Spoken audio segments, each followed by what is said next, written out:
अस्सलाम वालेकुम guys, welcome to my channel. 2017 से लेके 2019 तक बहुत सारे पॉन्जी स्कैम्स न्यूज़ में आए थे। आईएमए, एम्बिडेंट, इंजास, मॉर्गन, ऐसे बहुत सारी पॉन्जी कंपनीज थी जो लोगों के पैसे डुबा के भाग गए थे। तो our community specially took a big financial hit.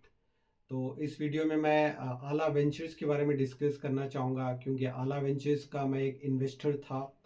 अल्हम्दुलिल्लाह अभी ऑलमोस्ट नहीं हूँ, क्योंकि मैं उन 450 लोगों में से हूँ जिसको कॉम्पिटेंट अथॉरिटी के थ्रू पैसे वापस मिले थे। तो out of 2200 people who had applied for the refund, सिर्फ 450 प्लस लोगों को कुछ मिला है, and luckily I am one of them.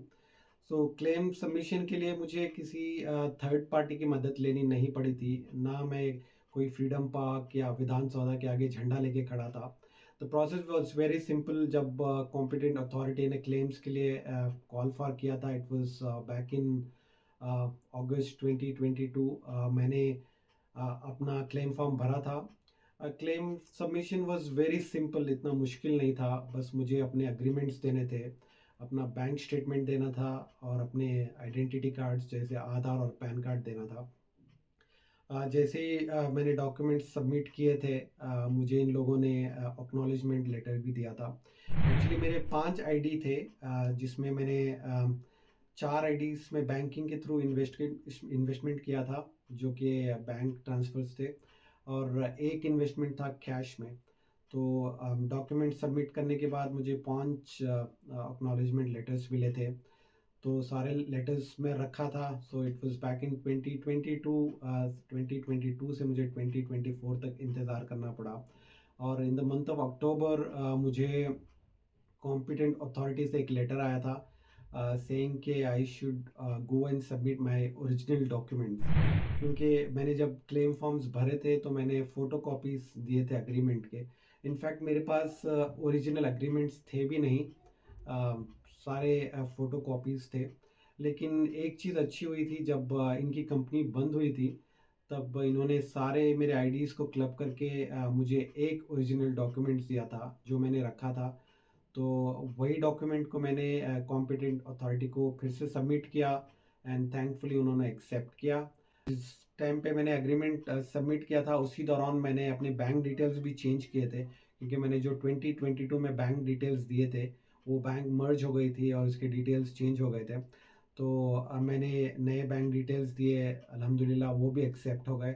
उसके बाद क्या था, बस इंतज़ार, मैंने इंतज़ार किया। कुछ बाय मिड ऑफ नवंबर मुझे एक पेनी ड्रॉप मैसेज आया था कॉम्पिटेंट अथॉरिटी से।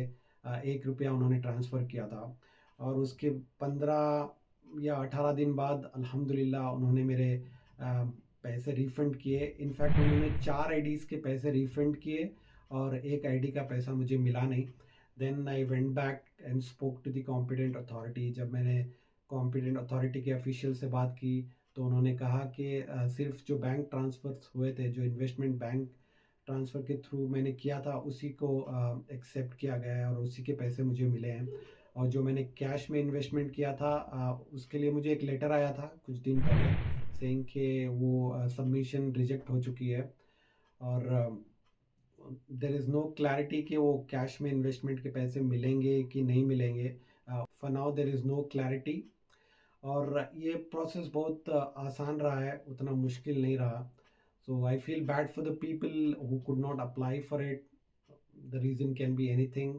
अगर आपको मौका मिलता है फिर से क्लेम फॉर्म्स डालने का, तो आई सजेस्ट कि प्लीज़ जाएं और डालें, क्योंकि क्लेम सबमिशन और इसका प्रोसेस उतना कॉम्प्लिकेटेड नहीं है, और हो सकता है आपके पैसे आपको वापस मिल जाएंगे। Thank you. Please subscribe to my channel for more updates. Till then, Allah हाफिज़।